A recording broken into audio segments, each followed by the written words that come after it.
Thank you masters. Okay thank you sir. Masters. Thank you.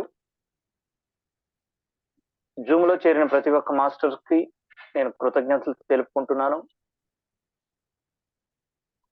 ఈ ప్రపంచం అంతా ఏ పదం వింటే భయపడతారో ఆ పదం మీద మనం రీసెర్చ్ చేస్తున్నాం. మరణం అత్యంత ప్రభావవంతమైనటువంటి పదం, మనిషిని అన్ని విషయాల్లోనూ భయానికి గురి చేసేటటువంటిది. అయితే మనం శ్వాస తీసుకున్నంత ఈజీగా అది ఒక సహజమైన ప్రక్రియ అని దివ్యాత్మలు మనకు సందేశం అందిస్తూ మనలో ఉన్నటువంటి భయాన్ని పారదోలటానికి సహాయం చేస్తూ ఉన్నారు. సో ఈ మరణానంతర జీవితం అనే పుస్తకం డోలరెస్ కెనాన్ గారు రాశారు. దానిని తెలుగులో అనువదించిన వారు డాక్టర్ రేవతి దేవి గారు. వీళ్ళ చైతన్యానికి ఒక్కసారి మనం కనెక్ట్ అయ్యి వారిద్దరికి మనం స్ఫూర్తిగా కృతజ్ఞతలు తెలుపుకుంటూ ఒక అద్భుతమైనటువంటి చాప్టర్ వివిధ తలాల స్థాయిల ఉనికి లో మనం ఉన్నాము. మానవ జీవితం క్షణభంగురం అని, ఈ అతి కొద్ది జీవిత కాలంలో ద్వేషాలు, పగలు, కక్షలు, కార్పణ్యాలు, స్వార్థంతో మనిషి జీవించి చివరికి చనిపోయే మౌంట్లో ఆ మనిషి ఏమీ ఇక్కడి నుంచి భూమి మీద ఏమీ తీసుకెళ్ళలేక తాను చేసినటువంటి పాపకర్మలు, పుణ్యకర్మలు క్యారీ చేస్తారు సూక్ష్మదేహంతో. వాటి యొక్క కర్మల ఫలితాన్ని తిరిగి అనుభవించడానికి మరలా భూమి మీదకి రావడం జరుగుతుంది. సో ఇన్ని అద్భుతమైనటువంటి విషయాలను మనకు అందిస్తూ భూమి మీద మన జీవన విధానాన్ని మెరుగుపరచడానికి సహాయం చేస్తున్నారు.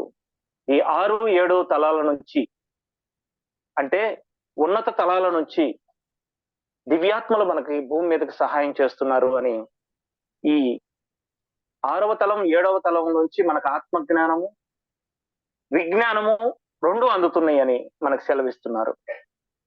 అయితే ఈ ఆత్మజ్ఞానాన్ని, విజ్ఞానాన్ని స్వీకరించేటటువంటి మానవులు భూమి మీద చాలా తక్కువగా ఉన్నారు.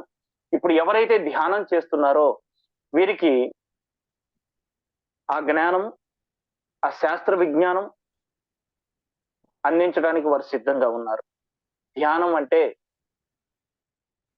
వివిధ ప్రపంచాలతో, ఉన్నత లోకాలతో కనెక్ట్ అవ్వటానికి అది ఒక ఉపకరణం, అత్యంత గొప్ప సాధన ధ్యానం. ఈ ధ్యానం వల్ల అన్ని ఉపయోగాలే అని, ధ్యానం చేయడం వల్ల భూమి మీద జన్మ తీసుకున్న తరువాత ధ్యానం పరిచయం అయితే ధ్యానం చేయడం వలన మరు జన్మకు కావలసినటువంటి ఎంతో ఉపకరణమైనటువంటి ఎన్నో విషయాలు మనకు అందుతాయి. అసలు ప్రస్తుతం జన్మ ఎందుకు తీసుకున్నాం, మనిషి ఎందుకు మరణిస్తున్నాడు, సంఘటనలు వారి జీవితంలో ఎందుకు జరుగుతున్నాయి, అది మంచిదే కానీ చెడ్డదే కానీ, ఈ విషయాలన్నిటినీ కూడా ఇప్పటి వరకు మనం గత చాప్టర్స్ లో తెలుసుకున్నాం. ఇక నుంచి మరలా అద్భుతమైనటువంటి విషయాలు, మనం మరుగు చేయబడినటువంటి మర్మాలు ప్రస్తుతం అందజేస్తూ ఉన్నారు. నిన్నటి వరకు కూడా మనం అద్భుతమైనటువంటి విషయాలు తెలుసుకున్నాం. ఈరోజు వివిధ తలాల స్థాయిల ఉనికి అనే చాప్టర్ లో చివరి దశలో ఉన్నాము. ఈ చాప్టర్ లో నేలను దుర్వినియోగం చెయ్యొద్దు అని మానవులకు కలల్లోనూ,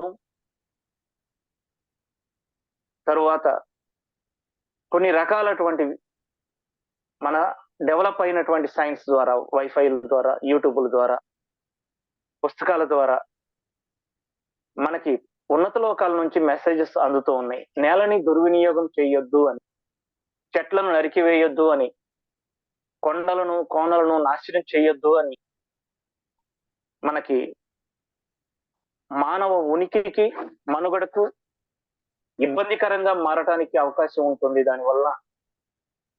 సో మానవులు ఎంతో ఎరుకతో ఈ సృష్టిని ప్రకృతిని కాపాడుకోవలసిన బాధ్యత ఉందని మనకు తెలియచేస్తున్నారు. 6వ తలం నుంచి 7వ తలం నుంచి మాస్టర్స్ మనకి సెలవిస్తున్నారు.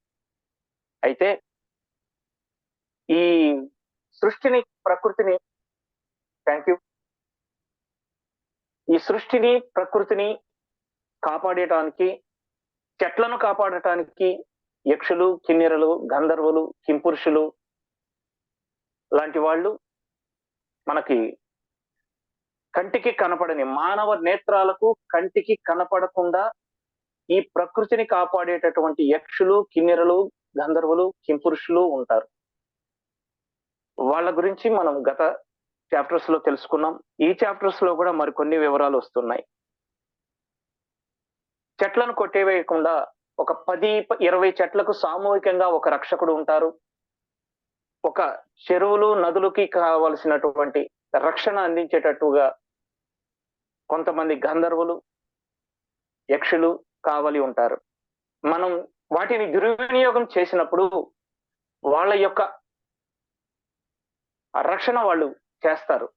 అంటే ఒక రకంగా చెప్పాలంటే ప్రకృతిని పాడు చేస్తే, పాడు చేసినటువంటి మానవుడు పాడు చేసినప్పుడు బాగుండొచ్చు, కానీ దాని వలన వచ్చే ధనాన్ని ఆర్జించటం వలన వాళ్ళు ఆర్థికంగా, భౌతికంగా బాగుండొచ్చు, కానీ మానసికంగా, ఆధ్యాత్మికంగా వాళ్ళు ఎంతో క్షోభ అనుభవిస్తూ ఉంటారు.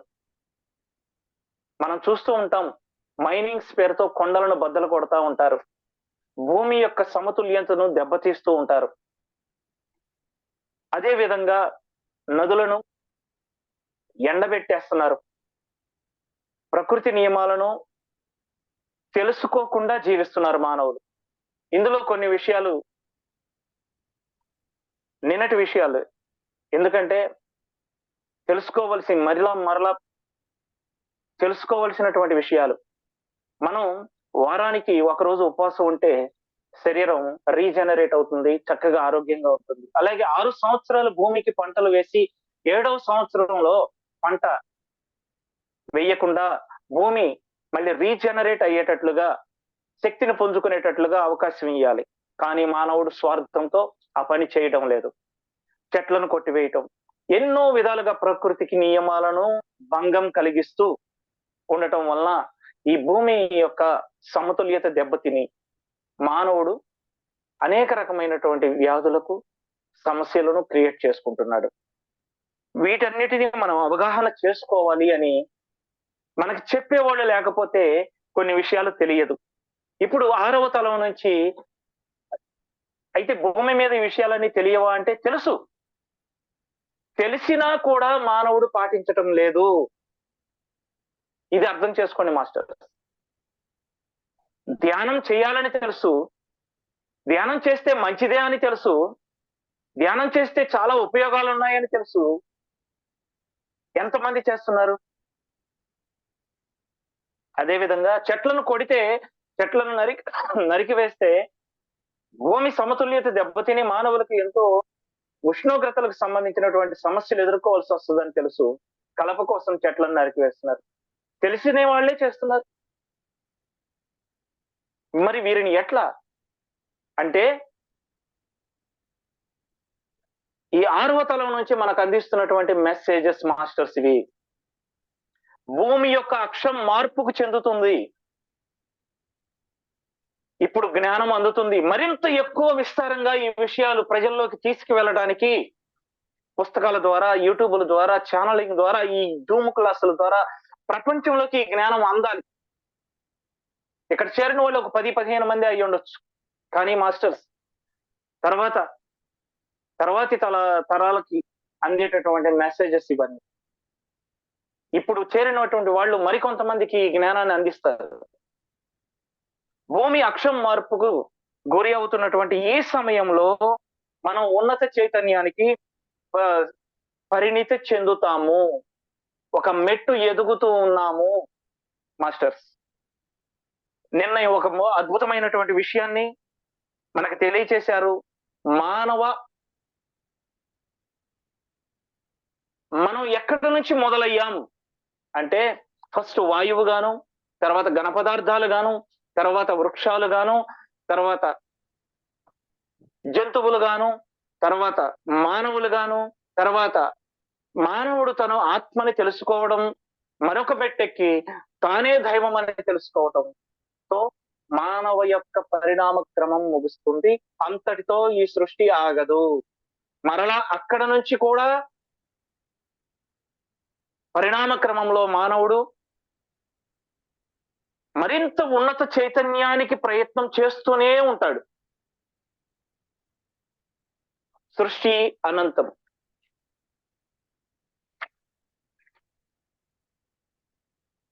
పరిణామ క్రమంలో అన్ని దశలను అందరూ అనుభవించి తీరాల్సిందే. మానవుల యొక్క స్థాయిల గురించి మనం తెలుసుకున్నాం.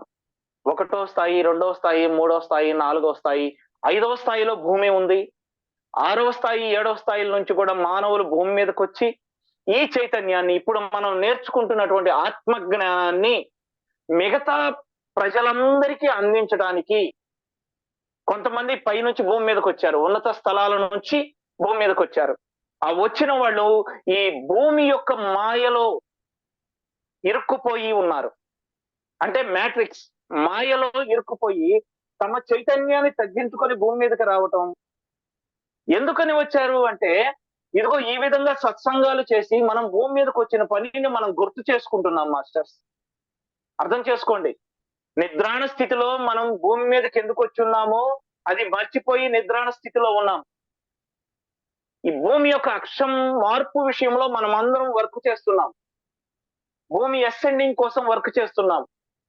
డిసెండింగ్ అయి వచ్చాం అంటే మనమే కావాలని మన ఆత్మ సహోదరులు, సోల్ ఫ్యామిలీ మెంబర్స్ ఈ భూమి యొక్క ఆకర్షణల్లో ఇరుక్కుపోయి ఉన్నారు. వాళ్ళని ఆ ఇరుక్కుపోయినటువంటి లేదా వలలో చిక్కుపోయి ఉన్నారు. ఆ వలలో నుంచి బయటికి విడదీయటానికి మనం అందరం వచ్చి ఉన్నాం మాస్టర్స్. ఇప్పుడు మనం ఆ ఇరుక్కుపోయి ఉన్న వాళ్ళని విడదీస్తూ ఉన్నాం వలలో నుంచి. ఇప్పుడు మనం ఎందుకు వచ్చామో మనం తెలుసుకుంటున్నాం. ఇంతకు ముందు తెలియదు, తెలుసుకున్నాం. తెలియటమే జ్ఞానం. సో ఇక్కడ మనం 6వ తలం నుంచి 7వ తలం నుంచి భూమి మీదకి వచ్చి ఉన్న వాళ్ళు ఉన్నారు. 9వ తలం 10వ తలం నుంచి యేసుక్రీస్తుల వారు భూమి మీదకి వచ్చి ఉన్నారు. అలాగే ఇంకా పై తలాల నుంచి కూడా భూమి మీదకి వచ్చిన వాళ్ళు ఉన్నారు. 10వ స్థాయికి చేరగలిగితే దైవంతో ఏకత్వమై ఉన్నట్టు, దైవమే ఆత్మగా, ఆత్మే దైవము అని తెలుసుకున్నవాడు దైవంగా తానే మారిపోతాడు. సో మాస్టర్స్, అర్థమైంది కదా? చాలా అద్భుతమైనటువంటి విషయాలు. ఒకళ్ళు థమ్సప్ ఇవ్వండి.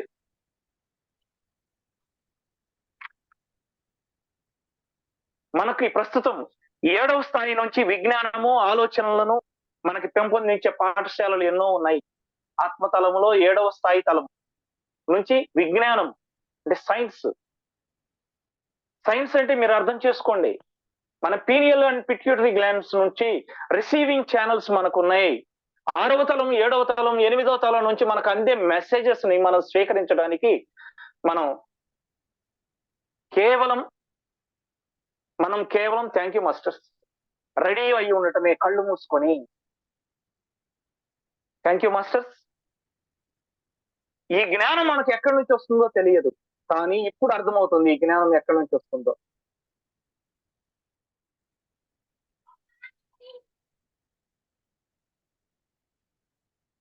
అతి ముఖ్యమైనటువంటి విషయం ప్రకృతి నియమ సిద్ధాంతం.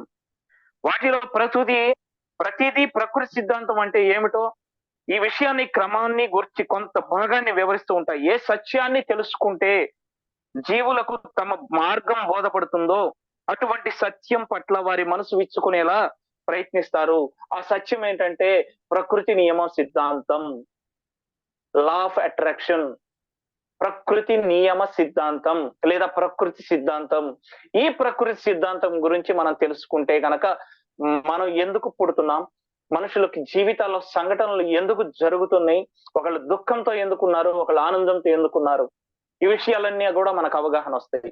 ఎందుకున్నాం మాస్టర్స్? అర్థం చేసుకోవడానికి ప్రయత్నం చేయండి. ఒక మనిషి ఏది విత్తుతారో అది కోస్తారు. ఈ సృష్టిలో 1వ చైతన్య స్థాయిలో ఉన్న వాళ్ళను కూడా మనం బాధ పెడితే బాధను మనం తిరిగి మన జీవితంలో రుచి చూస్తాం. సంఘటనలు మన జీవితంలో ఎందుకు జరుగుతున్నాయి? ఆ సంఘటనలో మంచివి ఉన్నాయి, కొన్ని చెడ్డవి ఉన్నాయి, బాధ కలిగించేవి ఉన్నాయి, ఆనందం కలిగించేవి ఉన్నాయి. మన జీవితంలో ఈ రెండింటిని సంఘటనలను మన జీవితంలో ఎందుకు చూస్తున్నాం, ఎందుకు వస్తున్నాయి? ఈ ప్రకృతి నియమ సిద్ధాంతం తెలుసుకున్న వాళ్ళు ఖచ్చితంగా అర్థం చేసుకోగలుగుతారు. అవగాహన వాళ్ళకి పెరుగుతుంది. ఎందుకంటే జ్ఞానం పెరుగుతుంది ధ్యానం చేయడం వల్ల. ధ్యానం చేయటం వల్ల జ్ఞానం పెరిగితే, ఓ నేను ఇప్పుడు ఆనందంగా ఉన్నాను అంటే కారణం ఏంటి అని ఆలోచించగలుగుతారు. వర్తమాన క్షణంలో ఉండటం ఏంటో తెలుసుకుంటారు. సరే, దుఃఖం వచ్చింది వాళ్ళ జీవితంలో, ఎందుకు దుఃఖం వచ్చింది అని పరిశీలన చేయటం మొదలు పెడతాడు ధ్యాని మరియు యోగి. ఈ సజ్జన సాంగత్యంలో ఉన్న వాళ్ళు ధ్యానులు, పిరమిడ్ మాస్టర్స్. వీళ్ళకి అవగాహన వస్తుంది మాస్టర్స్. ఎందుకు? వీళ్ళ శక్తి చైతన్యం పెరిగింది, వీళ్ళ అంతర్వాణితో వీళ్ళ అనుసంధానం పెరిగింది, వీళ్ళ అంతరాత్మతో వీళ్ళు ఏకం అవ్వడం పెరిగింది. దీని వలన నా జీవితంలో దుఃఖకరమైన సంఘటనలు ఎందుకు వస్తున్నాయో వీళ్ళు తెలుసుకున్నారు. ఏ ప్రాణికి హాని చేసినా, ఏ ప్రాణికి దుఃఖం కలిగించినా తిరిగి తన జీవితంలో ఆ సంఘటన రిసీవ్ చేసుకుంటారు. ఇదే universal law of attraction. Universal law. మనం ఏదైతే విసిరామో అది తిరిగి మన జీవితంలోకి వస్తుంది. మీరు ప్రేమను విత్తినా, ద్వేషాన్ని విత్తినా. సో మన జీవితంలో ఆనందమైన, దుఃఖమైన, సంతోషమైన, బాధ అయినా మరి ఏదైనా సరే మనం విసిరితే తిరిగి మన జీవితంలోకి వచ్చిందని అర్థం చేసుకోవటమే జ్ఞానం. ఈ విజ్ఞానం, ఈ విజ్ఞానం లా ఆఫ్ యూనివర్స్ మనకు అందిస్తున్నారు మాస్టర్స్. తర్వాతి స్థాయిలో వెళ్ళడానికి సిద్ధపడేందుకు మనం అక్కడికి వెళ్ళలేమా అని అడుగుతుంటే వెళ్ళలేము. మన స్థాయి పెంచుకునేంత వరకు కూడా వెళ్ళలేము. మీరు అర్థం చేసుకోండి, భూమి మీదే ఈ 6వ స్థాయికి సంబంధించినటువంటి జ్ఞానం మనకు అందుతుంది అంటే మన ఫ్రీక్వెన్సీ 6వ స్థాయికి ఎదిగిందని అర్థం మాస్టర్. అదే 1వ తరగతి పిల్లవాడికి 6వ తరగతి పాఠాలు చెబితే వాళ్ళకి అర్థం కావు. ఇప్పుడు మనం 6వ చైతన్యం గురించి తెలుసుకుంటున్నామంటే మన చైతన్యం 6వ స్థాయికి ఎదిగింది కాబట్టి మనకి ఇప్పుడు అందింది మాస్టర్. ఉదాహరణకు మనం ఒక స్థాయి దాటి 9వ స్థాయి అనుకుందాం. జన్మ తీసుకోవడం అనేది చాలా అరుదు. 9వ స్థాయిలో ఉన్నటువంటి ఆత్మలు భూమి మీదకి రావాలి అనుకుంటే వస్తాయి. అంతేకాని వాళ్ళు ప్రత్యేకంగా ఈ కర్మ భూమి మీదకి రావడానికి వాళ్ళకి ఏ కండిషన్ లేదు. వాళ్ళకై వాళ్ళు ఈ అన్కండిషనల్ లవ్ అనేది వాళ్ళలో ఉంటుంది. ఎంతో ప్రేమతత్వంలో ఉంటారు 9, 10, 8 స్థాయిల వాళ్ళు. ఆ ప్రేమ ఏం చేసిద్దంటే, ఇదిగో నిద్రాణ స్థితిలో ధ్యానం అంటే తెలియని మానవులందరికీ ధ్యానం అందించడానికి, ప్రేమను అందించడానికి వాళ్లే భూమి మీదకి తమ ఫ్రీక్వెన్సీ తగ్గించుకొని ఎవరైతే కొంత శక్తివంతమైనటువంటి గర్భాలు ఉన్నారో వాళ్ళ గర్భాల్లోకి వీళ్ళే చూస్ చేసుకొని వాళ్ళను తల్లిదండ్రులుగా ఎంచుకొని భూమి మీదకి వచ్చి వాళ్ళ ఆత్మ ప్రణాళికను అమలు పరుస్తారు. వాళ్ళ ఆత్మ ప్రణాళిక ఏంటంటే 9వ స్థాయిలో ఉన్న వాళ్ళు ఖచ్చితంగా అన్కండిషనల్ లవ్, వాళ్ళు ఖచ్చితంగా ప్రేమను పంచడానికే భూమి మీదకి వస్తారు. ఆ ప్రేమలో అత్యున్నతమైనది షరతులు లేని ప్రేమ, జ్ఞానాన్ని, ధ్యానాన్ని పంచడం. ఇప్పుడు ఎన్నో సొసైటీస్ ఉద్భవించినాయి మాస్టర్స్. ఈ సొసైటీస్ అన్ని కూడా ఎర్త్ అసెండింగ్ కోసం వర్క్ చేస్తున్నటువంటి వాళ్ళే. వీళ్ళే ఉన్నత స్థాయి తలాల నుంచి భూమి మీదకి వచ్చిన వాళ్ళు.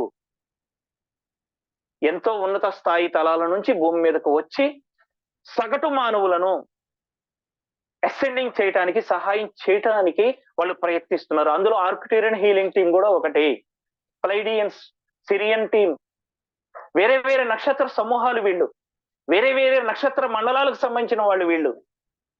మరి వీళ్ళందరూ కూడా భూమి మీద జన్మలు తీసుకున్నారు.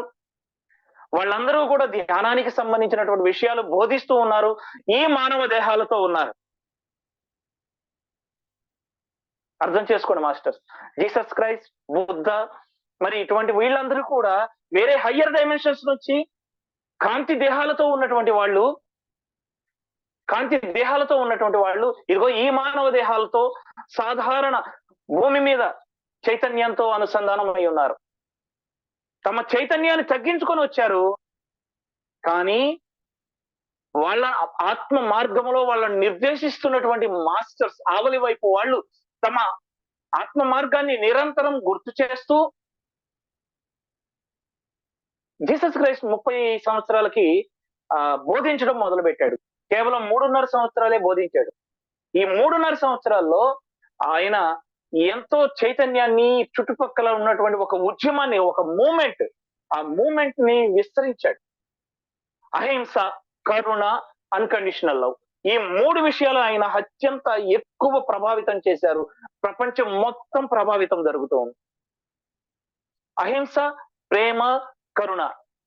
అహింస, ప్రేమ, కరుణ. కరుణ ఉన్న చోట హింస ఉండదు. ప్రేమ ఉన్న చోట హింస ఉండదు. ఏ ప్రాణిని హింసించలేడు మనిషి కరుణ ఉన్నవాడు. అర్థం చేసుకోండి మాస్టర్. ఫ్రీక్వెన్సీ పెంచుకున్న వాళ్ళకే వాళ్ళ హృదయంలో కరుణ, ప్రేమ ఉంటుంది. ప్రేమ ఉన్న చోట హింస ఉండదు. చీమకు కూడా హాని తలపెట్టరు తెలిసి. సో వీళ్ళందరూ భూమి మీదకి వచ్చి ఈ ప్రేమ గురించి, అన్కండిషనల్ లవ్ గురించి, మనుషుల్లో చైతన్యాన్ని పెంచడానికి భూమి మీదకి వచ్చారు. వీళ్ళందరూ కూడా 9వ స్థాయి చైతన్యం నుంచి వచ్చిన వాళ్ళు. మానవుడి యొక్క అంతిమ లక్ష్యం ఏంటి అంటే దివ్యత్వంతో ఏకత్వం అవ్వడం. అంటే మానవుడు దివ్యాత్మగా మారడం. వీళ్ళల్లో అటువంటి దివ్యాత్మలుగా మారిన వాళ్ళల్లో ఈ 2000 సంవత్సరాల కిందట వచ్చినటువంటి వ్యక్తి జీసస్ క్రైస్ట్. 2500 సంవత్సరాల కిందట వచ్చినటువంటి వ్యక్తి బోధిసత్వుడైనటువంటి బుద్ధుడు గత జన్మల్లోనే బోధిసత్వుడు, అంతకుముందు జన్మల్లో బుద్ధత్వము, బోధిసత్వము, తర్వాత ఆత్మజ్ఞాని. ఈ విషయం అర్థం చేసుకోండి. అరిహంత్గా ఉన్నాడు కొన్ని జన్మల కిందట బుద్ధుడు. అరిహంత్ ఒక్క చోటే ఉండి ధ్యానం చేసుకుంటూ ఉంటాడు.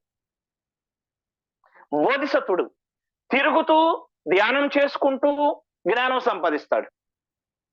తనకు సంబంధించిన జ్ఞానాన్ని, తనకొచ్చిన జ్ఞానాన్ని కొద్ది మందికి ప్రచారం చేస్తారు బోధిసత్వులు. బుద్ధుడు మళ్ళీ తర్వాతి జన్మలో బుద్ధుడిగా మారాడు. కొన్ని లక్షల మంది ఫాలోవర్స్ అవుతారు బుద్ధుడు. అరిహంతులుగా ఉన్న వాళ్ళు ఒక చోటే ఉండి ధ్యానం చేస్తారు. బోధిసత్వులుగా మారిన వాళ్ళు తిరుగుతూ జ్ఞానాన్ని సంపాదిస్తూ ఆ జ్ఞానాన్ని పంచుతూ ఉంటారు. తర్వాతి జన్మల్లో బుద్ధులుగా మారుతారు. బుద్ధులుగా మారిన వాళ్ళు కొన్ని లక్షల మంది ఫాలోవర్స్ అవుతారు. అటువంటి కాలక్రమంలో ప్రస్తుత యుగంలో పత్రి గారు కొన్ని లక్షల మంది ఫాలోవర్స్, ఆయన అందించినటువంటి ఆత్మ మార్గాన్ని ఫాలో అవుతున్నటువంటి వారు. అర్థం చేసుకున్నారా మాస్టర్స్? అరిహంతులు, బోధిసత్వులు, బుద్ధుళ్ళు. అంతటితో ఆ చైతన్యం ఆగలేదు. బుద్ధుడు తర్వాతి చైతన్య స్థాయికి ఎదగడానికి ఆయన ధ్యానం చేస్తున్నాడు. శివుడు తానున్న చైతన్య స్థాయి నుంచి ఇంకా ఎదగడానికి ధ్యానం చేస్తారు. చైతన్యం ఎక్కడ ఒక్క చోట ఆగిపోదు. తలాలు అనంతం, స్థాయిలు అనంతం, సృష్టి విస్తరించడం అనంతం. 1వ స్థాయి నుంచి మొదలుపెట్టి 10వ స్థాయితో ఆగిపోవడం లేదు. అక్కడి నుంచి మరలా ఉన్నతమైనటువంటి స్థాయిలకు ఎదగడానికి ప్రతి ఒక్కళ్ళు ప్రయత్నం చేస్తూనే ఉంటారు. అర్థం చేసుకోండి మాస్టర్స్. ఇక్కడ అసలు తలాలు ఎన్ని ఉన్నాయో తెలుసా అని ఆ సోల్ని డోలరెస్ గారు అడిగినప్పుడు లెక్కింపలేనన్ని తలాలు, మనకు తెలిసినటువంటి తలాలు రాంతా 27వ తలం అని మనం విన్నాము. అంటే మీరు అర్థం చేసుకోండి ఎంత హై డైమెన్షన్స్, ఎంత ఉన్నతమైనటువంటి తలాలు అవి.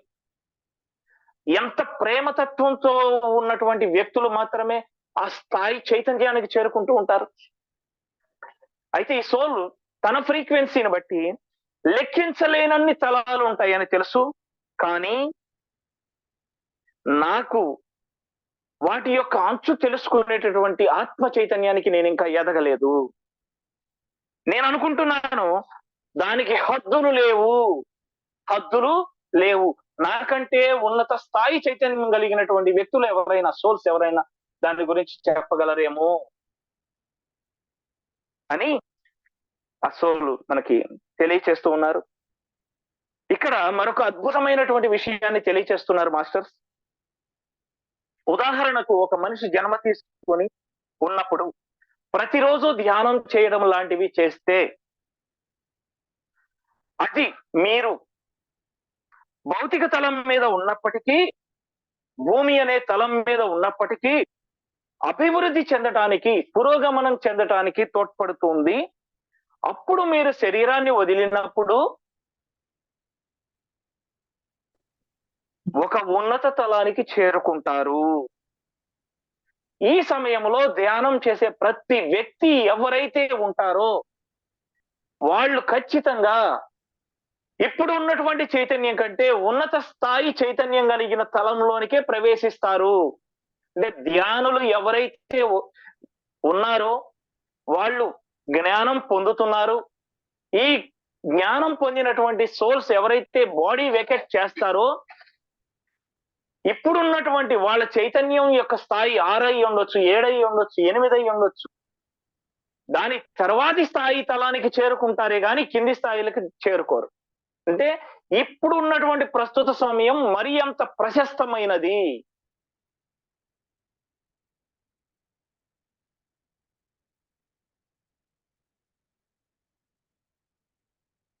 ఎందుకంటే డార్క్ ఫోర్స్ వేసినటువంటి లేయర్ పలచబడి చైతన్యం, శక్తి, కాంతి విస్తారంగా భూమి మీదకి ఫ్లో అవుతున్నది. మనకు సహాయం చేసేటటువంటి ఎంతో ఉన్నత లోకవాసులు 1,44,000 మంది భూమి మీదకి సాధారణమైనటువంటి ఫ్రీక్వెన్సీలో మన స్థాయిలోకి వచ్చేసి ఎంతో ఉన్నత చైతన్యంలో ఉన్నటువంటి వాళ్ళు 1,44,000 మంది ఈ భూమి అంతటా జన్మలు తీసుకొని ఉన్నారు. వాళ్ళందరూ చేసే పని ఏంటంటే ధ్యానం గురించి, శాకాహారం గురించి, విశ్వ కళ్యాణం గురించి, ఎర్త్ అసెండింగ్ గురించి సాధారణ మానవులలాగే మనలో జీవిస్తూ ఒక రాముడు లాగో, కృష్ణుడు లాగో ఒక పేరు హైలైట్ అయ్యేటట్లుగా లేకుండా, ఒక పత్రిక గారి పేరు కూడా ఇప్పుడు బాగా హైలైట్ చేస్తున్నారు. చూడండి, పేరు అనేది చైతన్యానికి పెట్టబడింది కాదు, భౌతిక దేహానికి పెట్టబడిన పేరు. పేరుని నేను ద్వేషించడం లేదు. మన చైతన్యానికి నామరహితము, రూపరహితము అయి ఉన్నది. నిరాకార నిర్గుణ స్వరూపం అయి ఉన్నది. అది ఒక కాంతి చైతన్యం, కోటి సూర్యుల తేజస్సుతో ఉంటుంది. దానికి ఏ పేరు పెడతారు? ఎంతో గొప్ప చైతన్యం ఉన్నటువంటి సోల్స్ 1,44,000 మంది భూమి మీదకి వచ్చారు. వాళ్ళు అనామకులుగా, అంటే వాళ్ళ పేరు ఎవ్వరు సాధారణమైనటువంటి మనుషుల్లాగానే మనలో జీవిస్తున్నారు. ఒక ప్రేమనాథ్ సార్ తీసుకోండి, ఒక కోనేరు వరలక్ష్మి మేడం గారు తీసుకోండి, ఒక సరోజ మేడం గారు తీసుకోండి. చూడండి, వాళ్ళ పేర్లు హైలైట్ చేయడానికి వాళ్ళకేమి ఒక అనామకులుగా ఉన్నారండి. ఒక సాయిబాబా తీసుకోండి, ఎంతో చైతన్యం కలిగినటువంటి వాళ్ళు. వాళ్ళ పేరు ప్రఖ్యాతుల కోసం ఆశపడటం లేదు, వాళ్ళ పేర్లు తలుచుకోమని వాళ్ళు కోరటం లేదు. వాళ్ళ జ్ఞానాన్ని ఫాలో అవ్వండి, జ్ఞానాన్ని పంచండి, జ్ఞానాన్ని 10 మందికి షేర్ చేయండి అని కోరుకుంటున్నారు. మనం ఇదే విధంగా కొన్ని వేల సంవత్సరాల కిందట వచ్చినటువంటి వాళ్ళ పేరులతో సమాజాలు వేరుపడ్డాయి కానీ ఏకత్వంలోకి రాలేదు మాస్టర్స్. పేరులే వేరు చేస్తున్నాయి, చైతన్యం వేరు కాలేదు. సో ఏ పేరులైతే సమాజాన్ని వేరు చేస్తున్నాయో అదొక సమాజం, ఇదొక సమాజంగా పేరు తీసేసి చైతన్యంగా మీరు గుర్తుంచుకోండి. కేవలం చైతన్యాన్ని అనుసరించండి. అందరు భూమి మీద ఉన్న అందరము చైతన్య పదార్థాలమే, అందులో మంచి చెడు అనేది లేకుండా. టైం ఎంత ఉందో చెప్తూ ఉండండి మాస్టర్స్. సో ఇక్కడ ఇది ఒక కొత్త పిఎస్ఎస్ఎం మూమెంట్. ఇక్కడ పేరులకి థ్యాంక్ యూ, చాలా అద్భుతమైనటువంటి విషయాలు మనకు అందిస్తున్నారు మాస్టర్స్. ఎంతో ఉన్నత లోకవాసులు భూమి మీద సాధారణ మనుషులుగా భూమి మీద జన్మలు తీసుకొని ఒక అనామకులుగా మన మధ్యలో వాళ్ళు తిండి తినక, ఒంటి మీద సరైన వస్త్రాలు లేక వాళ్ళు లోక కళ్యాణం కోసం వర్క్ చేస్తున్నారు. వాళ్ళు చేసే వర్క్ సాధారణ మనుషులు కంటికి తెలియదు. వాళ్ళు పేరు ప్రఖ్యాతుల కోసం ఏమీ ఆశించి చేయడం లేదు. వాళ్ళు ఒక చోట కూర్చొని ధ్యానం చేస్తున్నారంటే విశ్వమంతా ప్రకంపనలు ఫాలో అవుతున్నాయి. ప్రపంచ యుద్ధాలు కూడా ఈ ధ్యాన శక్తుల వలన ఆగిపోతున్నాయి. చాలా మంది సాధారణ మనుషులకు తెలియకపోవచ్చు, యోగులకు ధ్యానులకు తెలుసు. ఒక Aurobindo Maharshi, Annie Besant, CW Leadbeater, colonel Olcott గారు, బ్లావెట్స్కీ గారు, వాళ్ళ పేరుతో సమాజాలు ఏర్పడలేదండి. ఇంకా ఎంతో ఉన్నత చైతన్యాన్ని మాత్రం వాళ్ళు ప్రపంచానికి విస్తరిస్తున్నారు. మనం ఆ చైతన్యాన్ని పట్టుకుందాం, జ్ఞానాన్ని పట్టుకుందాం, ఆ జ్ఞానాన్ని మాత్రమే ప్రపంచానికి అందిద్దాం. కేవలం ధ్యానం చేయండి, అది ఏ మతానికి సంబంధం అయినటువంటి విషయం కాదు. ముక్కున్న ప్రతి ఒక్కళ్ళు ధ్యానం చేయడం మూలన ఆ కాంతితో, ఆ చైతన్యంతో, ఒక నామరహిత రూపరహిత శక్తితో కనెక్ట్ అవుతాము. విశ్వ మానవుడిగా మారుతాము. ఒక హిందువు కేవలం హిందువుని మాత్రమే ప్రేమిస్తే మిగతా విశ్వ మానవులుగా ఎట్లా మారుతారు? ఒక క్రైస్తవుడు తమ క్రైస్తవ సమాజాన్ని మాత్రమే ప్రేమిస్తే